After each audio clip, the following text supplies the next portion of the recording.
Today we're going to make a simple cheesecake.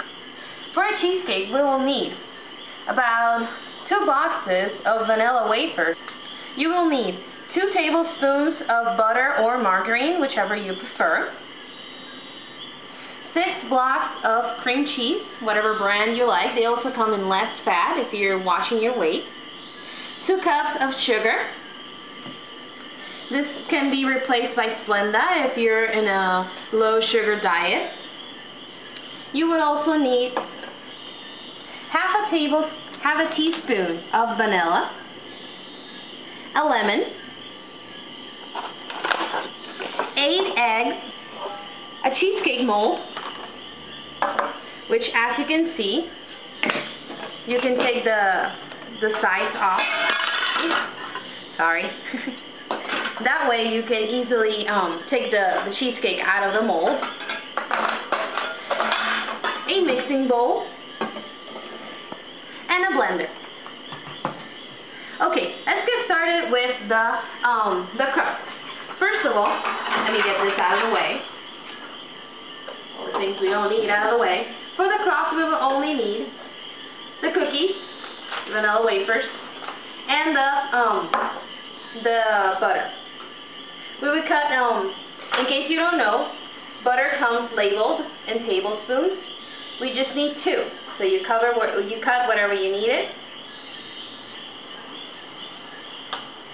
And we're going to need this butter to be melted.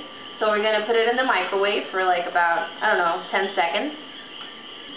Once you have your crackers already mixed up with your butter, your melted butter, and then press it down so that you can start creating your crust, cheesecake crust. You pat down so that it kind of creates a floor in your cheesecake. If you don't want to go through the trouble of making your own crust, you can always buy it at the store. It's either you can actually use cheesecake crust, or you can use pie crust if you prefer. I just like to do the crust myself because, it's yummy, right? Sorry, that's our crust. So, it's all done. We're going to put this to the side for a little while, and then we're going to proceed to make our cheesecake. First of all, we need our mixing bowl. As you can see, I washed it and took out all the little cookie crumbles. First of all, we're going to need to crack 8 eggs. So count with me. 1,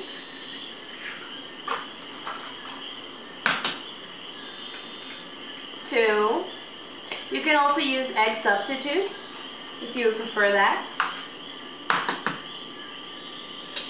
3.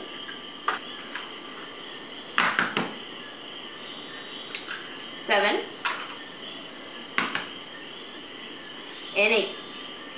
We're going to blend them for a little while so that they're all mixed together. Once we put in the cream cheese.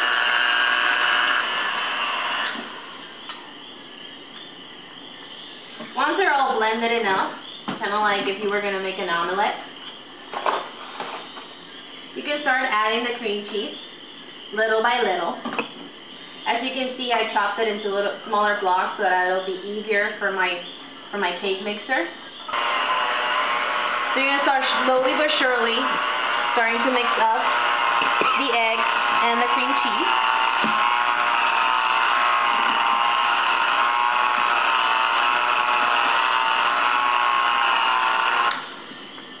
Once they're kind of mixed up in there, you're going to add some more until you add all the cream cheese in your plate, all the 6 bars. This is messy. Isn't it fun? So you want to put your cream cheese out. Mine has been out for like 5 hours out of the fridge so that it can be softened. And it'll be a little easier to mix. I'm just going to put everything in here. All of it.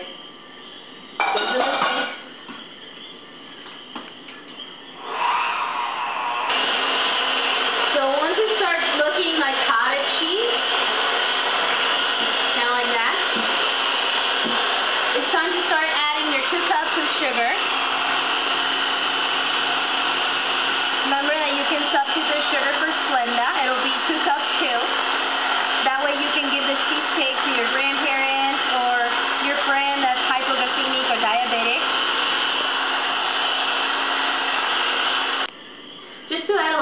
flavor to their cheesecake. We're going to add half a teaspoon of vanilla. Or mix. Oops, I'm out of vanilla. Also, you're going to add lemon zest.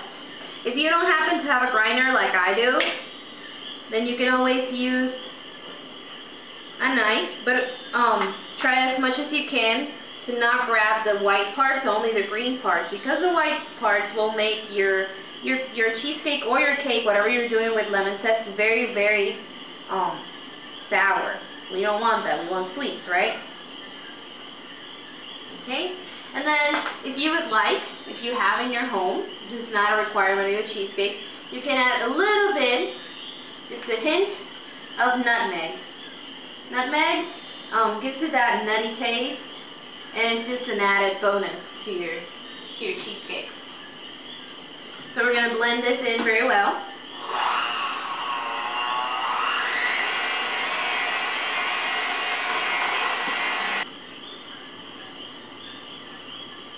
You get all the little bit of your mix.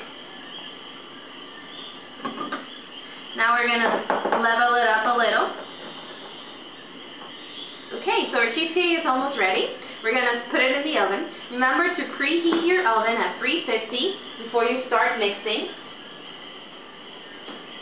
I'm going to put it in the middle shelf.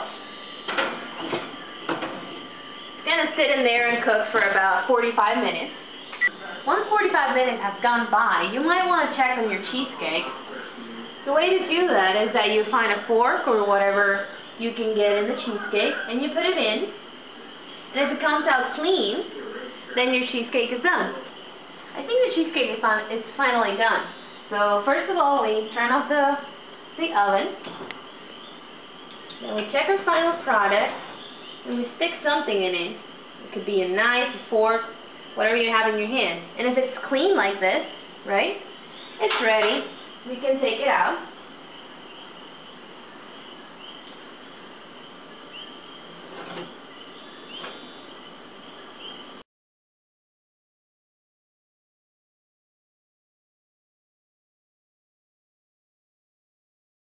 Now that our cheesecake is in the fridge, cooling down, we can start doing the topping. We're going to take strawberries and chop them into little pieces.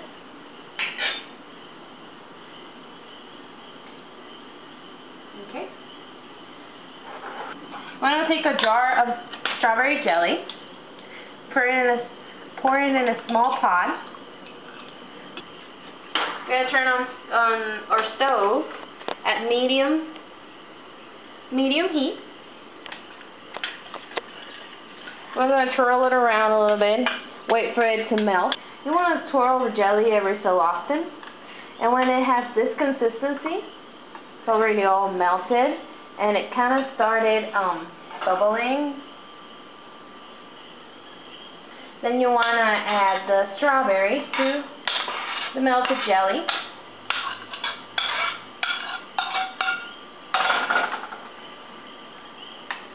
Move them around.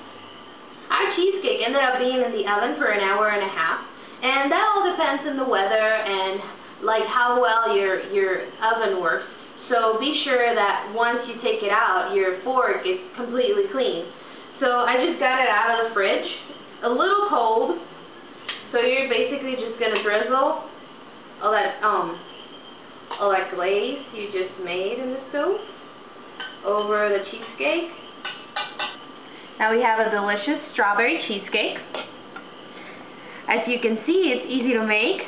It won't take you that long. So thank you for watching and making this delicious cheesecake with me.